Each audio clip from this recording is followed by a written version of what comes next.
தமிழ் மக்களே வணக்கம்.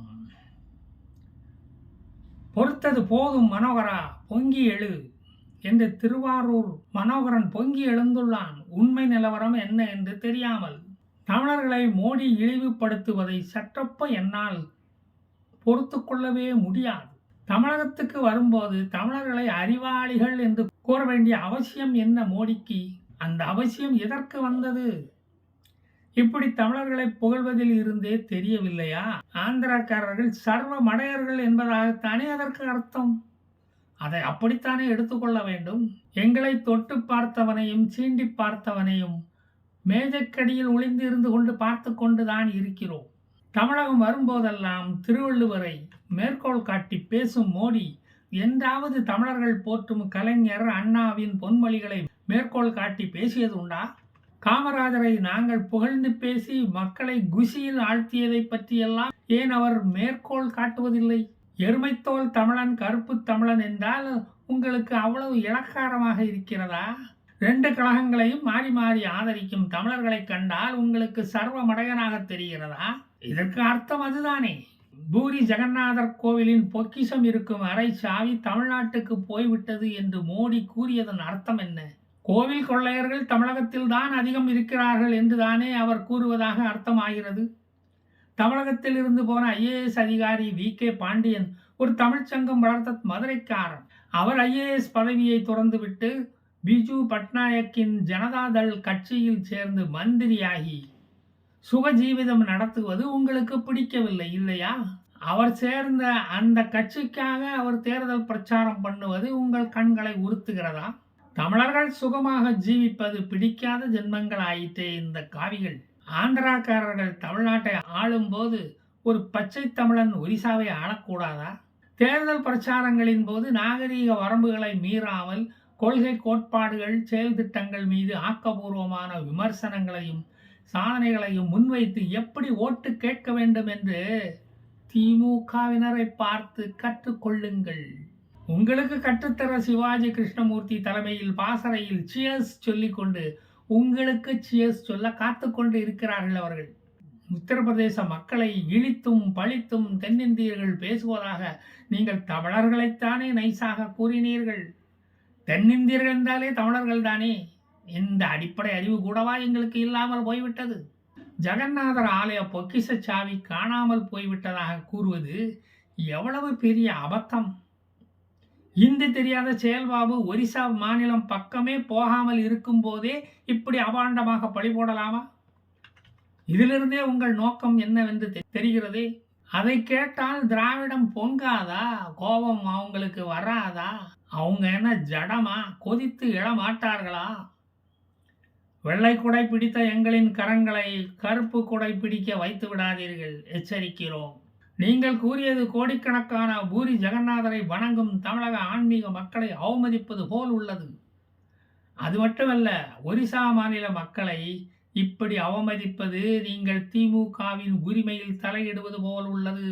அதை ஞாபகப்படுத்த விரும்புகிறேன். திராவிடர்களை நேர்மையற்றவர்கள் என்று கூறுவது தமிழ்நாட்டை அவமதிப்பது போல் உள்ளது. 4 மாநிலங்களில் உள்ள திராவிடர்களை தமிழ்நாட்டுக்குள் விரட்டி அடித்து மற்ற மாநிலங்களில் திராவிடம் என்ற இனமே இல்லாமல் அழித்தது யார்? அங்கே போய் திராவிடன் என்று சொன்னால் அடிக்க வருகிறான். உண்மை விளம்பிகள் என்று கூறும் இந்த காவியல் தானே அந்த காரியத்தை செய்தது. திராவிடர்கள் என்றாலே திருடர்கள் என்று பிளேட்டையே திருப்பியது யார்? உண்மையில் இந்துக்கள் என்றாலே திருடர்கள் தான். அதை தமிழர்களின் வளர்ப்பு மகன் கருணாநிதியே சொல்லி இருக்கிறாரே. அதை இன்னும் மக்கள் மறக்காமல் தானே இருக்கிறார்கள்.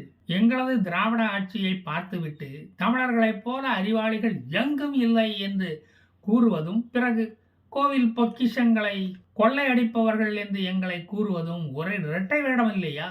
இரட்டை இன்ஜினை தானே இவ்வளவு நாளும் ஓட்டி கொண்டிருந்தீர்கள். இப்ப இரட்டை வேடமும் போட ஆரம்பித்து விட்டீர்களா?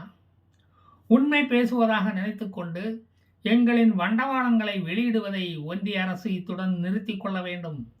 இல்லையென்றால் எங்கள் சிறப்பு பேச்சாளர்கள் உங்களுக்கு பதில் சொல்வார்கள். கோவில் நகைகளை உருக்கி தங்க கட்டிகளாக மாற்றியது எல்லாம் ஒரு குற்றமா? சாமி சிலைகளை அலங்கரிக்க கொடுத்த நகைகளைத்தானே உருக்கினோம். அதை தங்கக்கட்டியாக மாற்றி எடுத்துச் செல்வதற்கு வசதியாக இருக்கத்தானே மாற்றினோம். இதெல்லாம் ஒரு தப்பா? அந்த தங்கக்கட்டிகளை பாங்கில் வைத்து கிடைக்கும் வட்டியில் தானே அறம் காவலர்கள் பெட்ரோல் போட்டு இன்னோவா வண்டியை ஓட்டிக்கிட்டு ஊரை சுத்திக்கிட்டு இருக்காங்க. இறைப்பணி ஆற்ற விடமாட்டீங்களாடா? இதெல்லாம் ஒரு தப்பா? பாரம்பரிய சுவாமி நகைகள் மாற்றுக்குறைவாக இருந்ததால் அதை சுவாமியிடமே வைத்து விட்டோம். அதை எடுக்கவில்லையே. எதுவும் தெரியாமல் இப்படி அபாண்டமாக பொய் புழுகக்கூடாது. பழியை தூக்கி எங்க மேல போடக்கூடாது. அதற்காக சர்ச்சு மசூதியில் உள்ள நகைகளை உருக்கச் சொல்லுவது நியாயமா? அவர்களின் கோயில் பொக்கிஷ சாவி அவர்களிடமே தானே உள்ளது. சாவியை கேட்டால் அவர்கள் தரவா போகிறார்கள்? எங்களை பற்றி நன்றாக தெரியுமே அவர்களுக்கு. எனவே சாவியை தர மறுக்கிறார்கள். நாங்கள் அமித்ஷா மாதிரி வடக்கன்ஸ்களை இழிவுபடுத்தவா செய்கிறோம்? இந்துதான் இந்தியாவின் முதல் தீவிரவாதி என்று அவனை புகழ்ந்து தள்ளவில்லையா? வடக்கன்ஸ் தமிழகத்துக்கு வந்து கக்கூஸ் கிளீன் பண்ணுகிறார்கள், மோடியின் ஸ்வச் பாரத் திட்டத்தை செயல்படுத்துகிறார்கள் என்று அவரை பெருமையாக புகழத்தானே செய்தோம். வடக்கன்ஸ்களுக்கு வடக்கன்ஸ் என்று பேர் வைத்து அன்போடு அழைத்ததே நாங்கள் தானே. ஹிந்தி படித்தால் டிவிக்குத்தான் போகணும் என்று அவர்கள் உழைப்பை போற்றினோம். அவர்களின் டியூட்டி கான்சியஸ்னஸ், டெடிகேஷன் ஆஃப் ஒர்க்கை பார்த்துதான் வடக்கன்ஸ் என்றும் பாராமல் G2 நிறுவனத்தில் வீடு கட்ட அவர்களை வேலைக்கு அமர்த்தி ஆதரித்தோம். இதெல்லாம் உங்க கண்ணுக்கு தெரியாதே. பான்பராக் வாயன், வடக்கத்தியான், மார்வாரி, சேட்டுப்பயலுக, ஜாங்கிரி தின்னி என்று அவர்களுக்கு அன்போடு பேர் வைத்து அழைத்தது உமக்கு எங்கே தெரிய போகிறது? தமிழர்களை காட்டும் பிராண்டிகள் என்று புகழ்ந்தவரை எங்கள் தந்தை ஆக்கினோம்.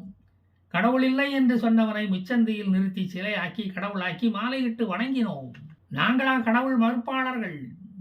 ஏமாளி முஸ்லிம்கள் ஆதரிப்பதில் இருந்தே தெரியவில்லையா நாங்கள் மத சாயம் பூசாதவர்கள் என்று?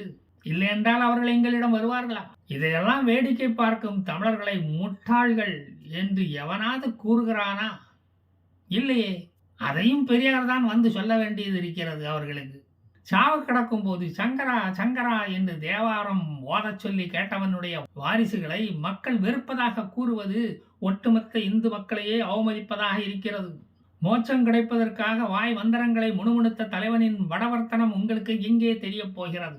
மோடியின் வாயிலிருந்து வரும் வார்த்தைகள் புரோகிதர்களின் வாயிலிருந்து வரும் வார்த்தைகள் போல ஆபாசமாக உள்ளது. தமிழ்நாட்டை தமிழன் ஆள வேண்டும் என்று அண்ணாமலை கூறுவது ஆந்திரர்களை இழிவுபடுத்தும் செயலாக உள்ளது. ஆந்திராக்காரர்களை இழிவுபடுத்தும் செயலாக உள்ளது. இதை கேட்ட ஓங்கோலில் உள்ள என் உறவினர்களின் மனம் என்ன பாடுபடும் என்று அண்ணாமலை கொஞ்சமாவது யோசிச்சு பார்த்தாரா? ஒரிசாவில் V.K. பாண்டியன் சொல்றான், பிஜு பட்நாயக்கு செய்கிறான். இது தமிழனுக்கு ஒரு பெருமைதானே. ஒரிசாக்காரனுக்கு முன்னுரிமை தராமல் தமிழனுக்கு முன்னுரிமை கொடுத்து பாண்டியனை ஒரிசா முதல்வர் ஆக்குனா தமிழனுக்குத்தானே பெருமை. இதெல்லாம் உங்களுக்கு எப்ப புரிய போகிறது? தமிழகத்தில் தான் தமிழன் ஆள முடியல, ஒரிசாவதாவது ஆண்டு விட்டு போகட்டுமே என்ற நல்ல சிந்தனை உங்களுக்கு இருக்கிறதா? இங்குள்ள தமிழனுக்குத்தான் இன்னும் வரவில்லை, அவர்களுக்காவது வந்ததே. எல்லா ஊரிலும் எலிச்சவாயர்கள் இருப்பது கூட ஒரு குத்தமா? என்ன அநியாயம் இது? இதை யாரிடம் போய் முறையிடுவது? எம்ஜிஆரை மலையாளி என்று கலைஞர் சொன்னதையும், ஜெயலலிதாவை கன்னடக்காரி என்று கூறியதையும், ரஜினி அரசியலுக்கு வருவேன் என்று சொன்னபோது கன்னடன் எங்களுக்கு தேவையில்லை என்று கூறியதையும் இப்போ போய் ஞாபகப்படுத்துவது தமிழர்களை குழப்பும் ஒரு செயல்தானே. உணர்கட்ட ஜென்மங்களுக்கு உணர்வு ஊட்டுவதுதான் உங்களது நோக்கமா? அது தமிழனின் ஞாபக சக்தியை பரிசோதிக்கும் ஒரு அவமானகரமான செயல். அவன் எப்போதுமே மற்ற மாநிலத்தவரை மதிப்பவன், வந்தாரை வாழ வைக்கும் தமிழகம். அவன் கட்சி தலைவன் படத்தை உடம்பில் பச்சை குத்தி கொள்பவன், திராவிட கொடிகளை தலையில் வரைந்து மகிழ்ச்சியாக வாழ்பவன். எவனும் தன் கோமணத்தை உருவமாட்டான் என்று கோமணத்துடன் தைரியமாக வலம் வருபவன். அவன் நம்பிக்கையை சீரழிக்காதீர்கள். தமிழ் வாழ்க, தமிழ் இனம் வாழ்க, அதோடு ஒட்டிக்கொண்டு திராவிடனும் வாழ்க. ஜெய் ஹிந்த்.